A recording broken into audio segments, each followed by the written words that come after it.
Voilà, merci à tous d'être là ce soir pour cette soirée à thème que nous allons avoir autour de cette question, voilà, comment Jésus voterait-il? C'est vrai que la question du rôle du chrétien vis-à-vis de l'État, il y a beaucoup de personnes qui se sentent désillusionnées et qui ont plus trop envie de parler de ça.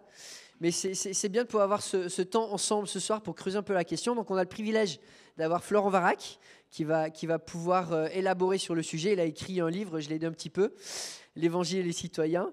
Et, donc il va avoir un temps d'enseignement. Ensuite, Vincent, notre président de l'Église et médecin retraité non pratiquant, va amener aussi un partage. Et puis ensuite, ça va être un moment ouvert où vous pouvez poser des questions et autre chose, des cris de rage. Voilà, puis on en discute, on en débat et on s'encourage mutuellement. Il y a quelques temps, je lisais Aristote dans l'Éthique de Nicoma qui commence son livre en disant en fait, voilà, toute activité sur Terre a but pourquoi de procurer le bonheur. On cherche le bien suprême. Donc chaque activité va nous aider à trouver le bien. Et du coup, il a une réflexion en disant mais finalement, c'est quoi l'activité suprême qui va créer le bien suprême? Et il va lister plusieurs disciplines. Il va dire mais en fait, clairement, la pièce maîtresse, c'est la politique. Parce que la politique, c'est elle qui ouvre toutes les portes. Qui va dire oui, tu peux faire de l'économie, oui, tu peux faire de la littérature, oui, tu peux faire de la poésie, oui, tu peux faire de la religion. Et là, cet argument en disant mais finalement, la politique, c'est ce qui ouvre toutes les portes. Donc la politique, c'est la clé du bien suprême. Alors en tant que chrétien, on peut se poser la question jusqu'où est-ce qu'on peut trouver du bonheur au travers de nos réflexions au sujet du vote, de l'État, des élections, de notre participation dans la vie civile.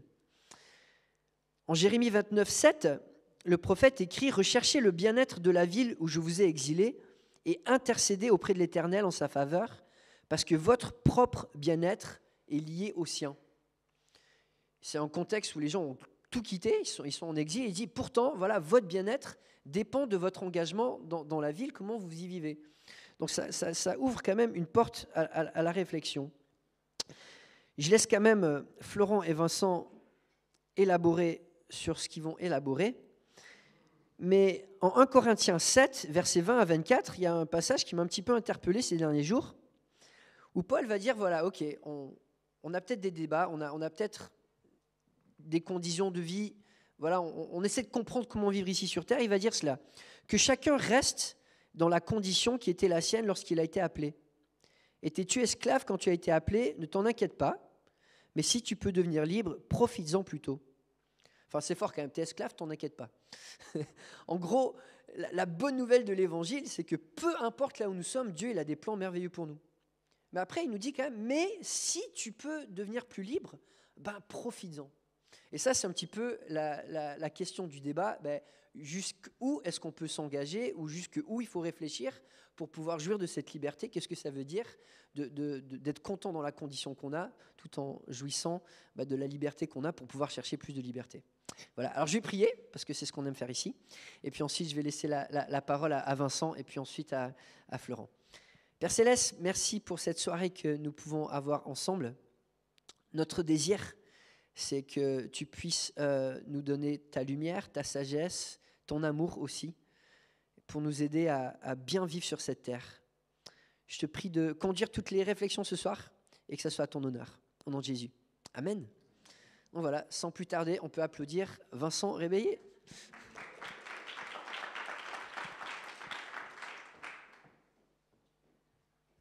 Merci Philippe.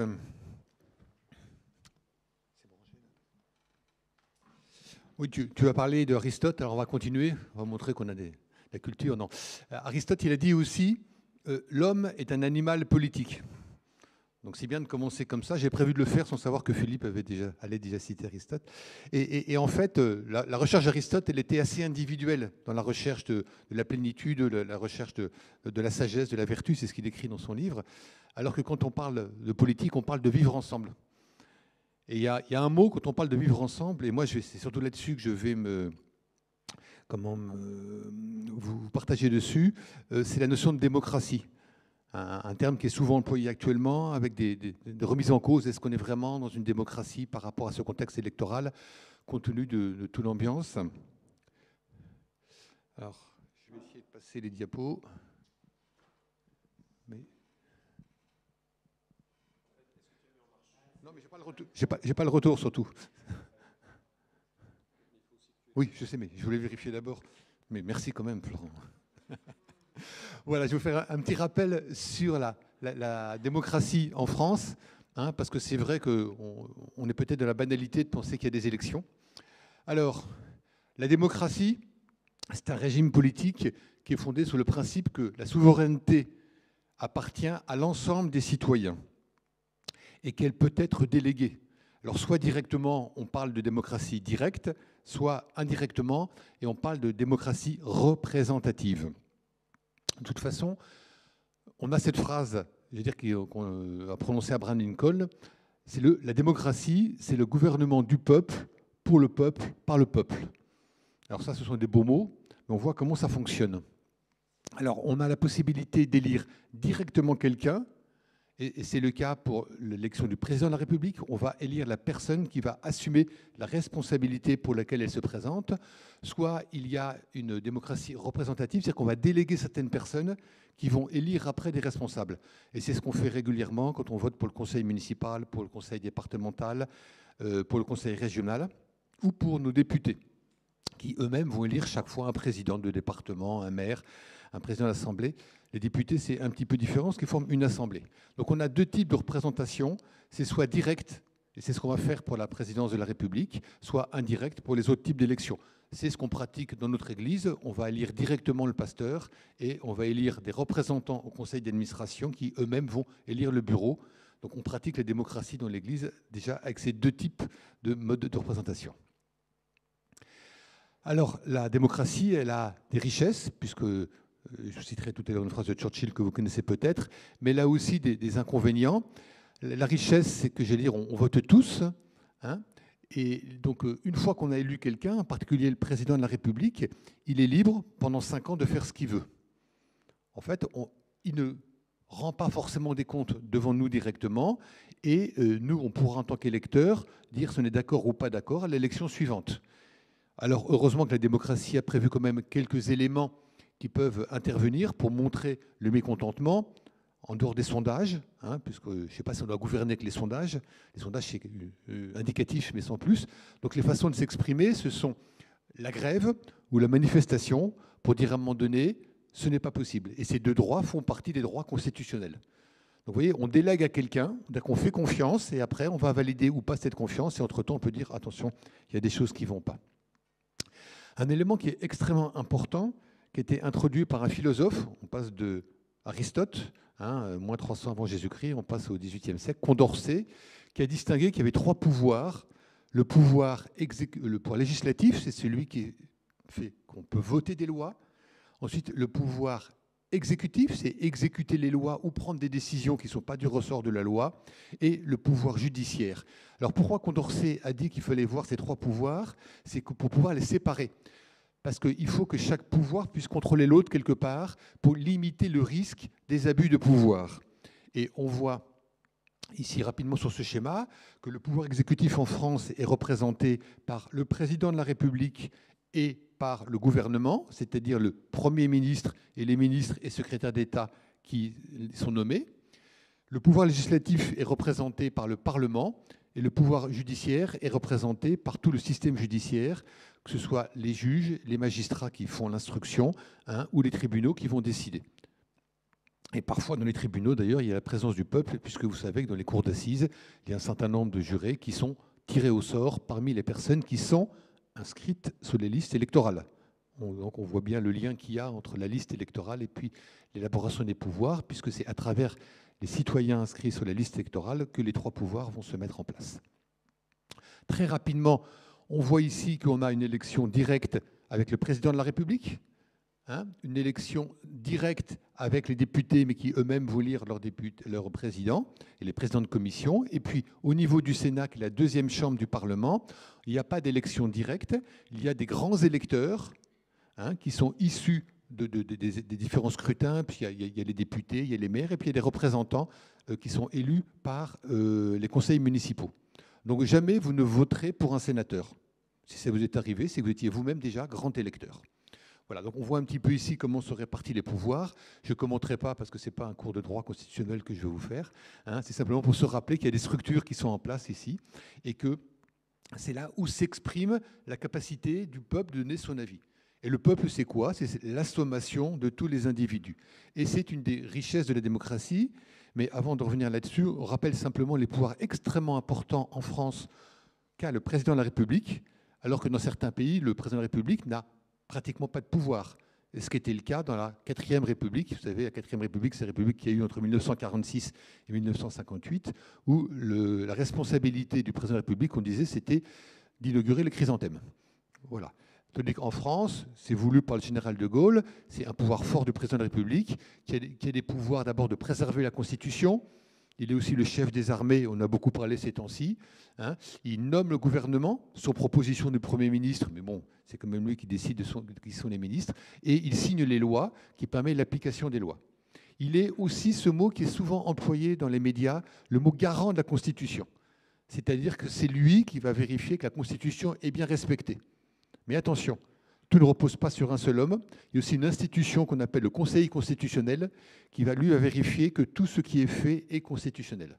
Et ce Conseil constitutionnel est nommé, il y a 9 membres, 3 membres qui sont nommés par le président de la République, qui est élu, 3 membres qui sont nommés par le président du Sénat, qui sont aussi élus, c'est un sénateur qui a été élu, et 3 membres nommés par le président de l'Assemblée nationale, c'est aussi quelqu'un qui était élu.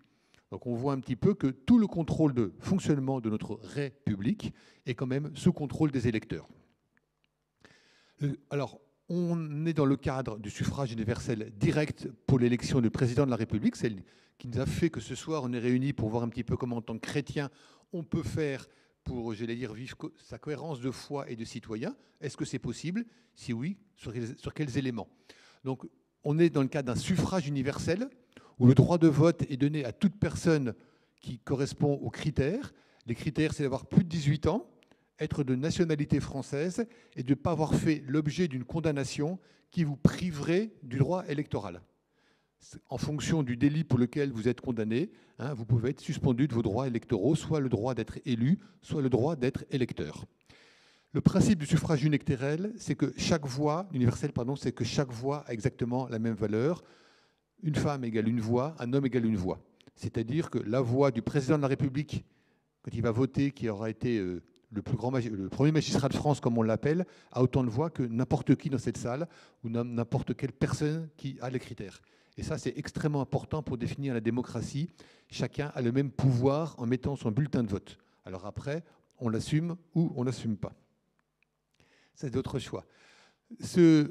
Quand on est dans un suffrage universel pour élire quelqu'un à un poste directement, comme c'est le cas pour la présidente de la République, le principe, c'est qu'est élu celui qui obtient la majorité des voix. Et la majorité se définit comme 50% des voix plus une, quel que soit le nombre de votants. C'est-à-dire que sur une assemblée comme la nôtre, mettons, on est 100 personnes à voter, la majorité, ce sera en fonction des personnes qui ont voté. Donc il y aura une voix sur 100. Et si on est sur les 43 000 et quelques électeurs potentiels qui nous ont été annoncés hier, eh bien, une voix sera aussi importante, même si la personne qui a 23 millions de personnes, une voix peut faire bouger. Vous voyez, c'est toujours 50% plus une voix. Toujours se rappeler ça. C'est pour ça que généralement, il y a 2 tours aux élections, parce que parfois, au niveau des élections municipales ou législatives ou aux députés, il y a des gens qui sont bien implantés, qui sont appréciés. Dès le premier tour, ils ont 50% des voix plus une voix. Pour l'élection présidentielle, depuis qu'on a l'élection au suffrage universel, et ça date de 1962, il y a toujours eu un 2e tour. Donc l'élection présidentielle de 2002 avec 2 tours, le 10 avril, et c'est la seule élection où il y a 2 semaines entre le premier tour et le 2e tour. Pour toutes les autres élections, sauf en cas de Covid, hein, il y a 1 semaine entre les élections.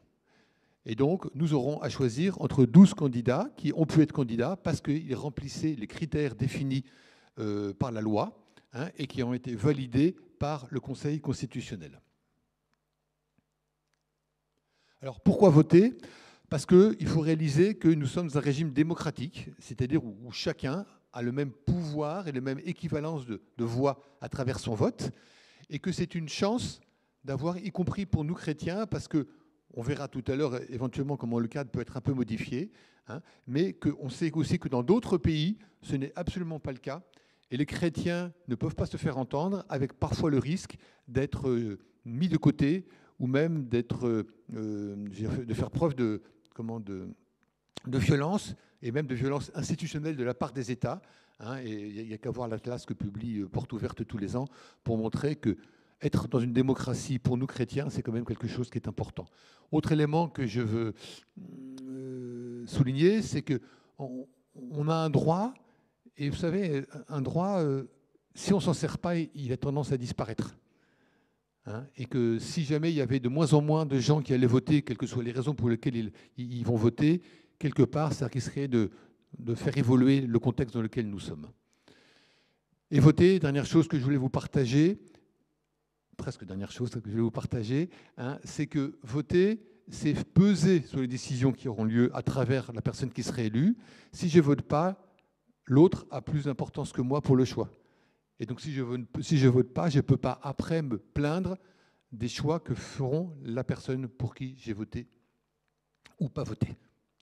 Voilà, quelques réflexions que je voulais vous partager. Jean Rostand, je ne sais pas si c'est quelque chose, c'était un biologiste qui est important en France dans les années 50 et qui a dit « Tant qu'il y aura des dictatures, je n'aurai pas cœur à critiquer une démocratie. » C'est toujours se rappeler que c'est un privilège d'être dans une démocratie et qu'on ne doit pas galvauder ce droit. C'est ce que nous disait Jean Rostand. Et en tant que citoyen, je suis assez d'accord. Et vous connaissez peut-être cette phrase de Winston Churchill, que la démocratie, c'est le pire des systèmes de gouvernement, à l'exception de tous les autres qui ont été essayés. C'est-à-dire qu'il n'y a pas de système parfait. Ce n'est pas étonnant parce que nous, chrétiens, nous savons que nous ne sommes pas parfaits et que des personnes imparfaites ne peuvent pas mettre en place un système parfait. Il n'y a que l'Éternel qui peut le faire. Dernière chose que je voulais vous partager avant de passer la parole à Florent. Il m'a demandé qu'il avait besoin de beaucoup de temps, 2h30. Je crois que tu as dit que tu avais besoin. Alors je me dépêche. D'accord ? C'est qu'en France, on vit aussi la séparation des pouvoirs. Pas celle dont j'ai parlé tout à l'heure de Montesquieu, le pouvoir législatif, le pouvoir exécutif et le pouvoir judiciaire.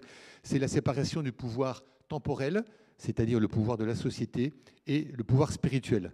Alors il faut savoir que ça n'a pas toujours été le cas, puisque la Constitution est obligée d'affirmer que la République française est une république indivisible, laïque, démocratique. Elle est laïque. Alors qu'est-ce que ça veut dire laïque ? C'est ce que nous dit la loi de 1905, que chacun a la liberté de conscience et que chacun peut pratiquer le culte comme il veut. Et le deuxième élément, c'est que personne ne peut aussi être mis en cause pour sa religion. Alors ça, c'est ce que nous donne la loi de 1905. Alors avant, on n'était pas sous la loi de 1905, par définition, avant 1905. Hein, il y avait une relation entre l'État français et le Vatican, qui était la principale religion, pratiquement la seule, quand ça a été signé, c'était en 1516, entre François Ier et le pape d'alors. Ils ont signé un concordat qui régissait les rapports entre l'État et le Vatican et la religion catholique, en particulier sur la nomination des évêques, des archevêques. Quand la Révolution française est arrivée, inspirée des philosophes des Lumières, avec une volonté de mettre de côté la religion, donc à ce moment-là, il y a eu une rupture du concordat et il n'y avait plus de relation entre les églises qu'il y avait et l'État. Il faut savoir qu'à ce moment-là, c'était dominé par le catholicisme, puisque vous avez peut-être quelques souvenirs sur la réforme avec l'édit de Nantes qui a protégé les protestants, puis la révocation de l'édit de Nantes. Et puis après, simplement, les protestants sont devenus des citoyens français juste après la Révolution et les juifs un peu de la même façon. Le concordat a été abrogé par l'Assemblée et puis repris par Napoléon, par le concordat. Et ce concordat existe toujours en Alsace, puisque le concordat il a été dénoncé en 1905. Et en 1905, l'Alsace et la Lorraine faisaient partie de territoires prussiens à la suite de la défaite de 1870. Et au moment où la France a récupéré l'Alsace et la Lorraine, il n'y a pas eu d'application de la loi de 1905, ce qui fait qu'il y a un statut très particulier. La première fois où la notion de laïcité est marquée dans la Constitution de la République, c'est en 1946. Voilà, donc on s'est aperçu qu'on a eu des moments où il y avait des liens très très forts entre la République, d'abord la royauté et la religion catholique par le biais du Vatican. Et puis après, il y a eu une rupture complète entre l'État et, et les différentes religions. Donc on peut se poser la question, est-ce qu'il y a un modèle entre ce qui se passait sous forme de concordat, ce qui se passe maintenant, qui est mieux pour nous? Est-ce que l'Église doit vouloir redemander à bénéficier des relations particulières? Et là, je laisse la parole à Florent. Bonsoir. C'est courageux de venir à une soirée qui parle de religion et de politique. Généralement, c'est les deux sujets de conversation à ne pas aborder à Noël ou à Pâques, parce que ça crée tout de suite des divisions. Et normalement, je viens toujours donner ce genre de conférence avec un garde du corps ou bien avec un gilet pare-balles. Mais je me suis dit à l'église de QC, ça devrait marcher. Mais juste pour préciser les choses, mon fils est policier, d'accord? Donc si je ne rentre pas ce soir, il saura vous retrouver, d'accord? Pas dans notre pays, mais dans le pays où on mange des hamburgers.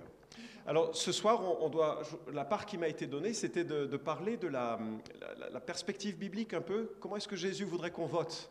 Et très souvent, nous les chrétiens, on est un petit peu embarrassés par cette question du vote parce qu'il y a cette idée que si on vote pour quelqu'un qui ne représente pas pleinement nos valeurs, on a un sentiment de compromission vis-à-vis de notre propre éthique. Et c'est ce que j'entends souvent, c'est que puisqu'on n'arrive pas à trouver quelqu'un qui vraiment représente nos idées, il vaut mieux pas voter. Est-ce que c'est la bonne perspective? Alors je vous propose de faire un tour d'horizon des articulations entre l'Église et le gouvernement dans un premier temps, et puis ensuite de regarder un conseil que Paul donne à un pasteur pour essayer de percevoir quel est le centre de l'idée de l'Écriture sur notre regard à avoir sur l'exercice du pouvoir dans un pays. Et je voudrais préciser, on a le droit de ne pas être d'accord, ok? Et donc si vous n'êtes pas d'accord avec moi, c'est tout à fait légitime, on pourrait en parler si vous n'êtes pas d'accord avec Vincent. Je suis juste reconnaissant à toi, Philippe, et à toute l'équipe des anciens de l'Église que vous ayez organisé ça et puis qu'on puisse en parler, et qu'on puisse en parler paisiblement, parce qu'il y a beaucoup de divisions dans notre société. Ce serait dommage que ce soir, on en crée une autre en se battant les uns les autres. Je sais que ce ne sera pas le cas, mais bon, c'est mieux de le dire. Alors, d'un côté l'Église, de l'autre côté la manière d'organiser la vie d'une société. Est-ce qu'il y a un équilibre à poser? Dans l'histoire, il y a eu plusieurs manières de voir les relations entre la politique ou l'État et l'Église. La première manière de considérer, c'est que la politique devait peser sur l'Église. D'accord? Et le premier exemple que je voudrais citer, qui sera probablement celui qui a notre aval, c'est celui de l'assujettissement. L'État assujettit l'Église pour qu'elle soit son serviteur. Est-ce que ça existe aujourd'hui? Oui, non, on vote? Juste pour vous entraîner. Ça existe? Oui, ça existe dans certains coins. Par exemple, en Chine, très bon exemple, enfin très mauvais exemple. En Chine, je vous cite un pasteur qui écrit « Nous subissons beaucoup de pression lorsque nous faisons des sermons maintenant. Si nous ne disons pas ce qu'il faut, le personnel du Bureau de la sécurité d'État peut dire que nous sommes anti-gouvernement », a déclaré le pasteur. « Tous les sujets des sermons doivent être soumis au Bureau des affaires religieuses pour examen. S'il n'est pas approuvé, le sermon ne peut être donné. La culture chinoise doit être incorporée dans le sermon selon les exigences du gouvernement. » Waouh, Philippe, est-ce que tu renvoies tes messages pour approbation au ministère de l'Intérieur? Il me dit oui, je ne le crois pas. Donc l'assujettissement, est-ce qu'il y a d'autres modèles comme cela dans le monde? Alors effectivement, les théocraties dites islamiques essayent de faire en sorte que l'État, enfin, il y a une... ce serait peut-être le modèle un peu inverse, mais il y a cette collusion très forte entre les deux. Un autre exemple d'église, cette fois-ci. Ça se rapproche un peu de nous. L'église russe, l'église orthodoxe russe est véritablement le bras droit moral du pouvoir politique. Ce que Poutine dit, faut prononcer correctement, ce que Poutine dit, le patriarche le dit aussi. C'est véritablement une extension du pouvoir de son pays. Qu'est-ce que vous en pensez? Est-ce que les églises doivent voter pour des candidats qui vont imposer leur volonté à l'église? Généralement, en France, on dit « mais certainement pas ». Et ce n'est pas trop l'idée qu'on se fait du rôle de l'État. Une manière beaucoup plus forte de peser, c'est quand l'Église, justement, refuse ce mode de fonctionnement et entre dans une situation de discrétion. Elles se mettent sur une église souterraine, les réunions ne sont plus annoncées, les gens se réunissent par petits groupes, parfois au péril de leur liberté, parfois au péril de leur vie. Il faut savoir que c'est en France que l'on a énormément persécuté pour les raisons religieuses dans les siècles précédents, et que sous Louis XIV, les dragonnades étaient les choses les plus terribles que pouvaient vivre les protestants, et les églises vivaient de façon totalement indépendante de tout regard de l'État. Aujourd'hui, 13 pays subissent une persécution extrême, selon l'organisation, l'ONG Portes Ouvertes, avec 340 millions de chrétiens persécutés.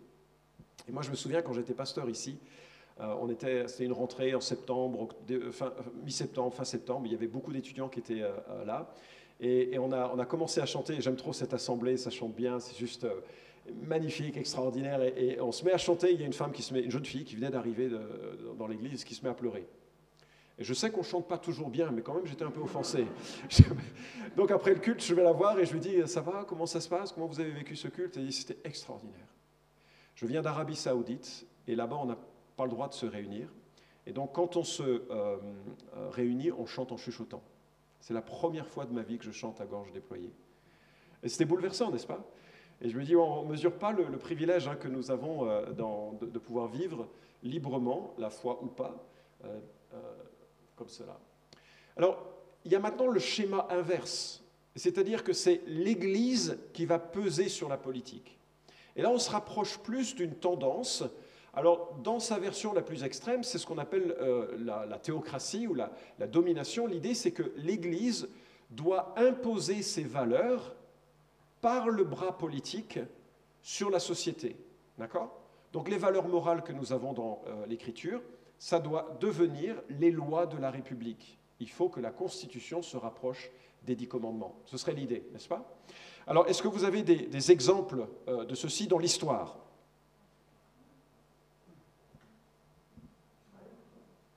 Israël, oui, je vais en parler à la fin, c'est pas comme ça, mais c'est tout à fait une théocratie, Israël. Mais c'est tout à fait, absolument, avec quelques nuances que l'on va voir. La France, comment? Genève, bien sûr. Calvin, qui était un pasteur, conseillait les membres du conseil municipal, et les membres du conseil municipal ne désobéissaient pas à Calvin. Et c'est pour ça qu'à Genève, si vous deviez travailler 6 jours sur 7, si vous preniez un jour de congé, vous receviez une amende, parce qu'il fallait respecter les 10 commandements. D'accord? Alors vous avez ce genre d'exemple. Vous avez des exemples dans l'histoire assez bouleversants, et qui ont mené jusqu'à, par exemple, des croisades ou ce que l'on reproche facilement au christianisme. Mais il faut réaliser que ça n'a pas été comme ça dans l'histoire du christianisme. Si jamais un jour il pleut à Lyon et que vous n'avez pas quoi faire du mercredi au dimanche, il y a un musée qui s'appelle Musée de l'Antiquaille, l'espace culturel chrétien face à Fourvière. Vous pouvez le retrouver facilement. C'est un très beau musée du christianisme primitif. Il faut savoir que les chrétiens sont arrivés à Lyon dans les 150 après Jésus-Christ. Ils venaient d'Asie mineure, Turquie. Ils faisaient du commerce en remontant le Rhône et ils ont établi des églises. Et en 177, ils ont été persécutés. Beaucoup sont morts, soit par asphyxie parce qu'ils avaient été mis dans les égouts du palais de l'empereur à Lyon, que vous pouvez visiter, qui ne servent plus à cet objectif. D'accord ? Vous ne risquez rien dans ce musée aujourd'hui. D'autres ont été mis à mort par les bêtes dans l'amphithéâtre des Trois Gaules, que vous pouvez visiter à la Croix-Rousse. C'est assez intéressant de visiter cette histoire. Le christianisme, au départ, c'est un groupe d'hommes et de femmes persécutés en petit nombre, mais qui aiment Jésus passionnément et qui en parlent.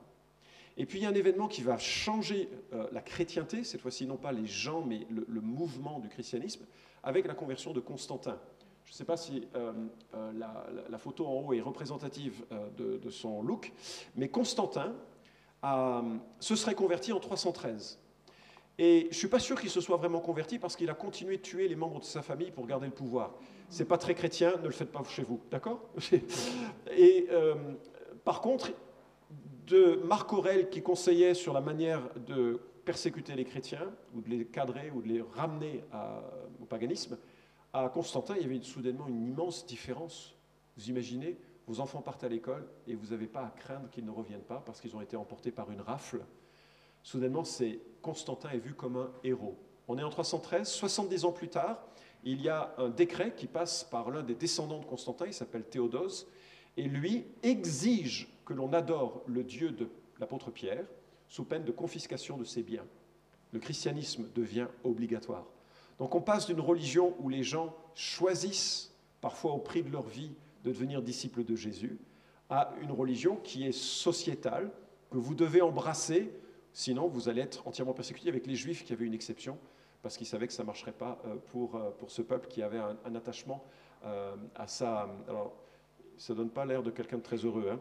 Théodose, voilà. Il faut savoir que quelques temps plus tard, ça va prendre de l'élan, cette perspective. Charlemagne, qui a inventé l'école, drôle d'idée, c'est pas vrai d'ailleurs, mais bref, Charlemagne, lors de son couronnement, avait prévu de se couronner la tête. L'évêque rentre, prend la couronne et pose la couronne sur la tête de l'empereur. Un événement qui l'a rendu furieux, mais qui a lancé durablement la perception que c'est l'Église qui couronne les rois et qui déposera aussi les rois. Donc le lien entre la croix et le glaive devient majeur, avec tous les excès que l'on connaît avec les guerres de religion. Et un historien remarque, le christianisme prêché par Jésus se présente dès son origine comme une religion de paix, réprouvant et condamnant l'usage de la violence et des armes. À la fin du XIe siècle, pourtant, le pape Urbain II prêche la croisade, c'est dire que l'attitude de l'Église chrétienne face à la guerre a, au cours de ces 11 siècles, connu une évolution si profonde, un changement si radical, qu'il vaudrait mieux parler à son propos de révolution doctrinale. Donc si un jour quelqu'un vous dit « Ah, mais les chrétiens, vous vous êtes battus », oui, mais ce n'était pas, même au regard des historiens, ce n'était pas le plan de départ.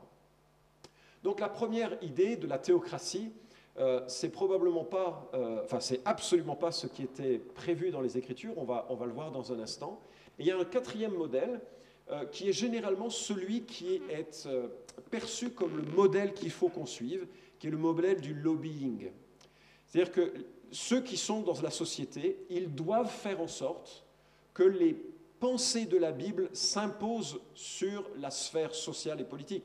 Et je pense que, même si le terme est un peu fort, je pense que beaucoup d'entre nous, on a cette idée que nos valeurs, la société française doit les adopter.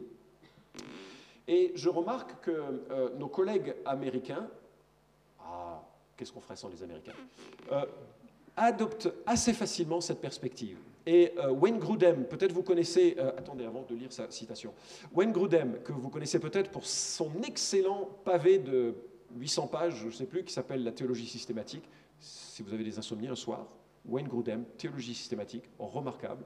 Et il vient de sortir un livre, un gros pavé de 600 et quelques pages, sur la politique et l'Église.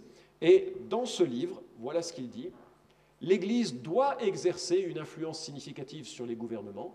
Sans influence chrétienne, les gouvernements n'auront pas de boussole morale claire. La responsabilité des pasteurs est d'enseigner sur les questions politiques. Alors, dans son livre, je vous cite, donc la moitié c'est sur les principes qu'il propose, et la deuxième partie, il est question de la protection de la vie, avortement, euthanasie, peine capitale, autodéfense, possession d'armes à feu, on est aux États-Unis un max, le mariage, la famille, l'économie, l'environnement, la défense nationale, la politique étrangère, la liberté d'expression, de religion, le cadre nécessaire pour les régulateurs et les lobbyistes, etc. Alors, est-ce que nous, petits évangéliques français, nous devons monter un système qui permette d'influencer les députés pour orienter la société sur les valeurs qui nous sont chères et qui sont moralement soulignées dans l'Écriture. Et je note quand même que sur ce territoire américain, qui est influent, pour les évangéliques en tout cas, il y a quelques voix dissidentes dont je me rapproche un peu. Et en tout cas, je vais venir sur Howard Vass, qui signe un très beau livre sur cette question dans un instant. Donc voilà, on vote. Quel système vous favorisez ? Parmi ces 4 systèmes qui sont là, quels sont ceux qui disent « Ah, ça ressemble à la manière dont j'ai envie de voter ». Comment est-ce que Jésus voterait ? En haut à gauche ? En bas à droite ? je vais vous laisser ma perspective, et elle est plus alignée avec ce pasteur, un peu libéral, donc il n'est pas de mon camp théologique, enfin de notre camp théologique, mais il dit l'Église est une communauté, un îlot culturel au milieu d'une culture étrangère. Par le baptême, notre citoyenneté change et nous devenons, quelle que soit la culture où nous nous trouvons, des exilés résidant en terre étrangère. Nous soutenons que la tâche politique des chrétiens est de bâtir l'Église et non de prétendre transformer le monde. Qu'est-ce que vous en pensez ? Je ne veux pas de réponse, hein, c'est moi qui ai le micro. On en parlera tout à l'heure. Alors, à mon avis, et je crois que c'est l'avis aussi qu'on partage avec Philippe dans le livre que l'on a écrit ensemble, c'est que c'est deux sphères totalement différentes et dont les relations doivent s'articuler non pas en termes d'influence l'une sur l'autre, mais, et je vais y venir dans un instant, sur une autre forme de relation. Ce qui est fascinant dans le Nouveau Testament, c'est la manière dont la Bible sépare les sphères. Rendez donc à César ce qui est à César et à Dieu ce qui est à Dieu. C'est phénoménal ce verset quand on y pense par rapport à tous les abus qui ont été commis au nom du christianisme. Jésus a dit « Mon royaume n'est pas de ce monde. Si mon royaume était de ce monde, mes serviteurs auraient combattu pour moi afin que je ne sois pas livré aux Juifs. Mais maintenant, mon royaume n'est pas d'ici-bas. » Le royaume que Jésus vient bâtir est un royaume spirituel dans lequel nous entrons de notre pleine volonté par la foi et la repentance pour une vie éternelle avec lui, qui démarre à notre conversion, non pas à une église, mais à sa personne. Ce royaume-là est notre destinée, il n'est pas de cette terre. Pour nous, notre cité est dans les cieux, de là nous attendons comme sauveur le Seigneur Jésus-Christ. Si ma cité est dans le ciel, je suis fondamentalement un étranger ici. D'où le titre de Auerwas, étranger dans la cité. Je chemine sur terre avec un passeport du ciel et j'en profite un peu. Je fais 2-3 choses comme je peux sur cette terre, mais fondamentalement, je ne suis pas de ce royaume. Et ça signifie que la manière dont je conceptualiserai le rôle de l'Église face à nos sociétés, ce serait d'être un témoin radicalement différent de ce que peut être une influence politique sur le monde. Je m'explique. L'Église est là pour témoigner d'un autre ordre, comme une vitrine d'une vie qui serait différente et qui est impossible à l'extérieur. Et j'en veux pour preuve le conseil que Paul donne à un pasteur, et je vais aborder brièvement, dans quelques minutes, un texte que l'apôtre Paul écrit à un pasteur qui est en poste dans une ville d'Éphèse, une ville qui a connu des troubles entre l'Église et les gouverneurs de cette ville. Parce que le christianisme a eu tellement de succès que les vendeurs d'idoles commençaient à faire faillite. Et il y a eu une émeute. Et dans cette église d'Éphèse, en proie à des difficultés avec l'État, voilà ce que l'apôtre Paul souligne, et on va lire le texte simplement par petits morceaux. Voilà ce qu'il dit à ce pasteur. « Je recommande en tout premier lieu que l'on adresse à Dieu des demandes, des prières, des supplications et des remerciements pour tous les hommes. Que l'on prie pour les rois et pour tous ceux qui sont au pouvoir. » Puis le texte continue et il se termine avec ça, comme un sandwich. « C'est pourquoi je veux qu'en tout lieu les hommes prient en élevant vers le ciel des mains pures, sans colère, ni esprit de dispute. » Donc, vis-à-vis du gouvernement, quelle est l'attitude que le chrétien doit avoir ? Qu'il prie. La première chose que le chrétien doit faire vis-à-vis de ceux qui gouvernent, c'est de prier. Et de prier d'une certaine manière, pas de prier en étant en colère, mais justement dans un esprit de paix. Parce que, franchement, on n'est là que pour un temps sur cette terre. Alors peut-être, vous allez vous dire, mais alors il faut au moins prier pour que les gouverneurs se convertissent. C'est très intéressant le sujet de prière que l'apôtre Paul suggère dans la suite du texte. Il dit que l'on prie pour les rois et pour tous ceux qui sont au pouvoir, afin que nous puissions mener, à l'abri de toute violence et dans la paix, une vie qui exprime dans tous ces aspects notre attachement à Dieu et qui commande le respect. C'est intéressant, non ? Il ne dit pas « Seigneur, que les gouverneurs deviennent chrétiens, que les gouverneurs adoptent des lois chrétiennes. » Il dit non. « Seigneur, touche les présidents, les députés, les sénateurs, pour qu'on puisse vivre notre vie chrétienne. » parce que c'est de notre témoignage et de notre influence que le monde va changer, et je vous montrerai comment. Okay? Il n'est absolument pas évoqué ici la notion de lobbying, et en fait, je voudrais vous donner 10 raisons pour lesquelles le lobbying, qui est la forme la plus fréquente quand on envisage l'engagement des chrétiens sur la scène politique, au nom du christianisme. Alors, je voudrais vraiment préciser ici que je parle du lobbying qui serait fait au nom de l'Église, n'est-ce pas? En tant que chrétien. En tant que citoyen, on a chacun le droit d'avoir des convictions et de s'engager sur ses convictions, c'est totalement légitime. Mais au nom de l'Église, je ne trouve aucun mandat dans le Nouveau Testament. Je ne trouve aucun exemple d'influence politique. Par exemple, à l'époque de la Grèce et de Rome, il était très fréquent que le pater, le père, ait droit de vie ou de mort sur l'enfant qui vient de naître. Okay? C'est assez terrible, c'est assez glauque, mais si le père disait qu'un enfant ne vivait pas, il y avait cette pratique que l'on décrivait comme l'exposition des enfants. Il était mis sur un mur et il mourait de déshydratation dans la journée ou dans les 2 jours qui suivaient. C'est tellement fréquent que certains ont supposé que la fin de l'Empire grec était due à l'utilisation indécente et extrême de ces tueries d'enfants. Et pourtant, est-ce que vous trouvez ça dans le Nouveau Testament en disant il faut absolument arrêter ces tueries-là? Non. Par contre, il est très clair que les infanticides n'ont rien à voir avec les chrétiens. Les chrétiens doivent vivre selon un ordre différent. Aimer les veuves, les orphelins, les faibles, les adopter. C'est ce que les chrétiens d'ailleurs ont fait. Donc l'idée, ce n'est pas de changer la société pour qu'elle adopte des lois, mais plutôt d'être le contre-exemple dans ces sociétés.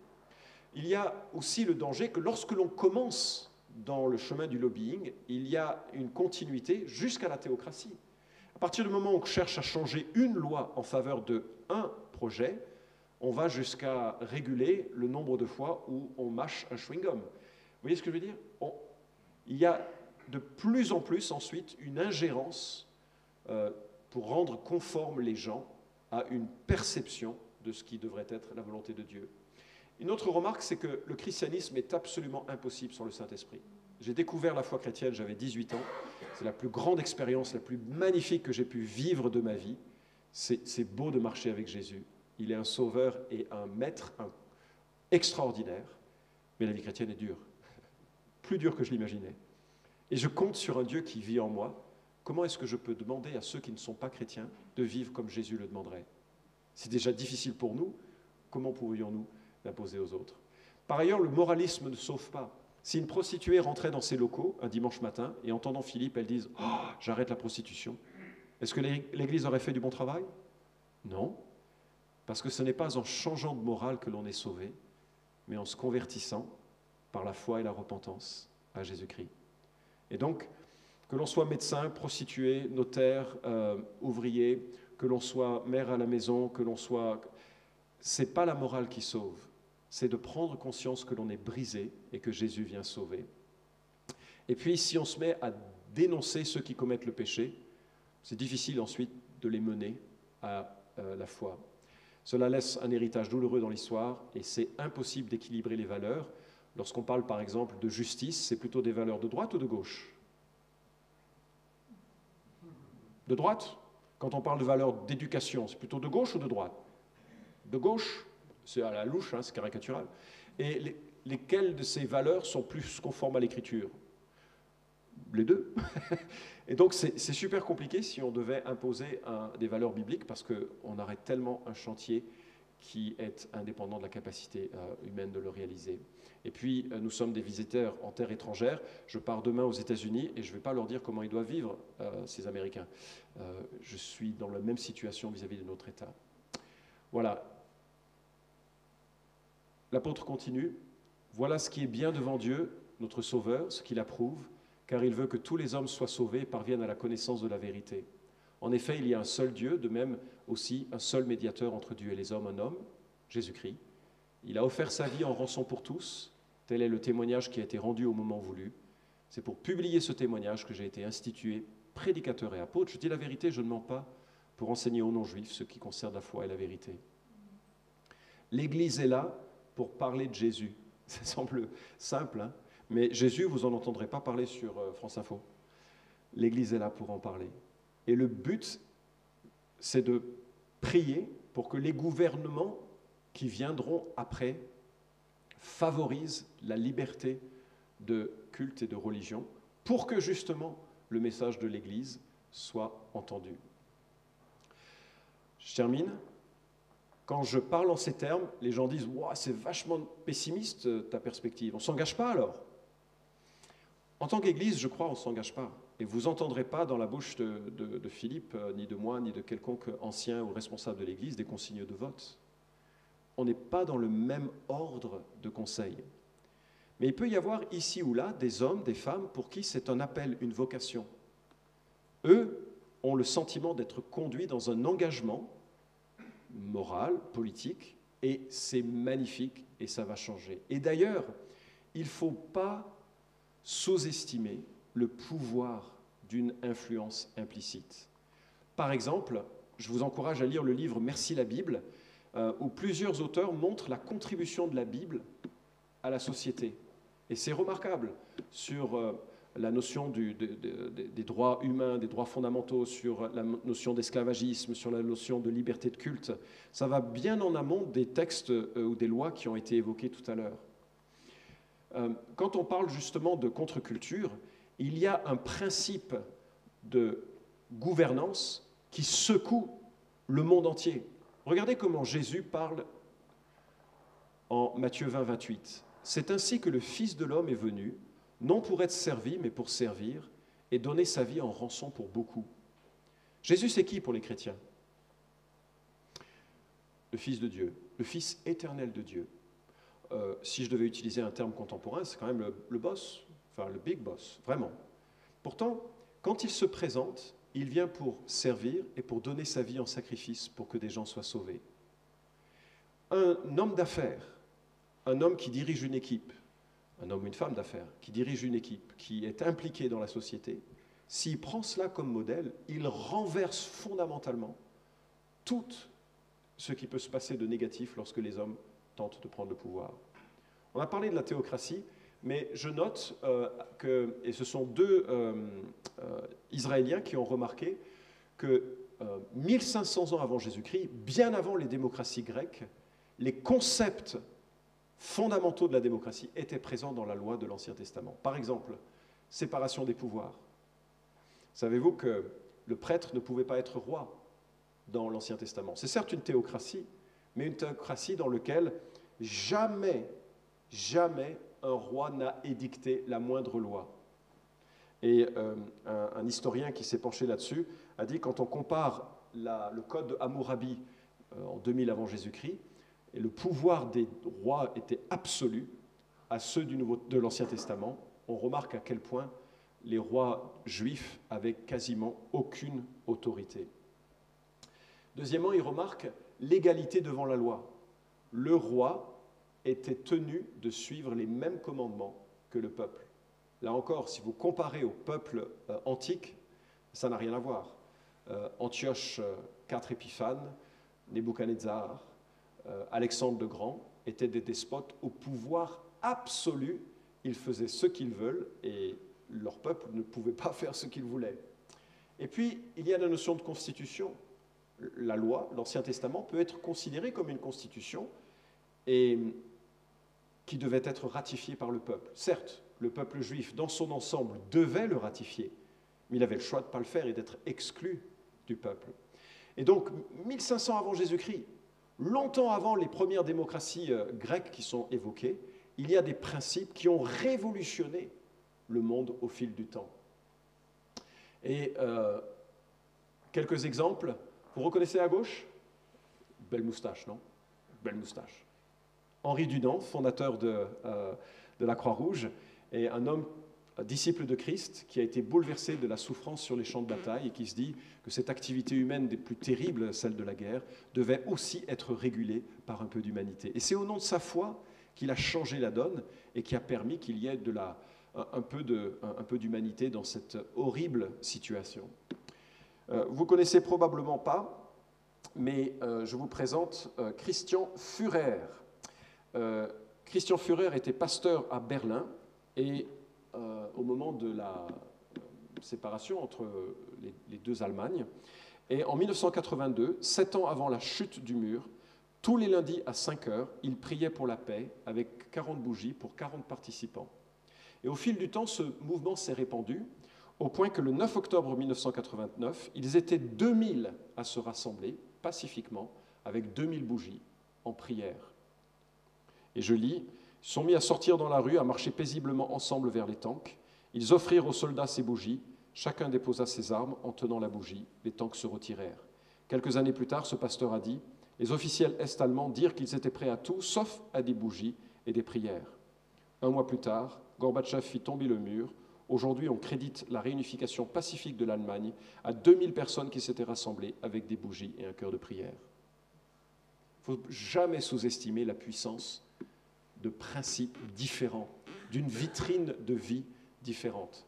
Et si vous êtes particulièrement sensible aux questions d'écologie, je vous recommande la lecture aussi d'un bocage au Sahel qui montre combien les choses peuvent être renversées par des convictions simples. Bref, même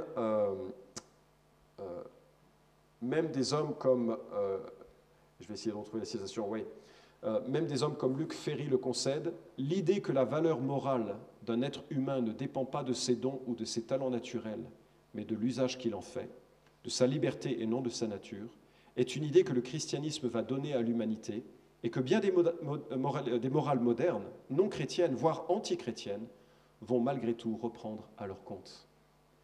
Donc le christianisme n'est pas là pour militer, mais son exemple peut changer la société.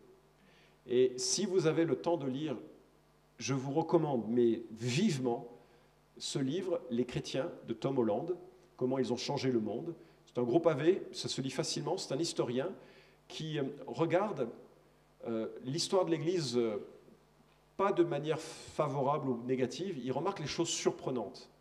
Et ce que j'ai vraiment apprécié, c'est que les chrétiens ont été les pires dans l'histoire, avec les meilleures valeurs.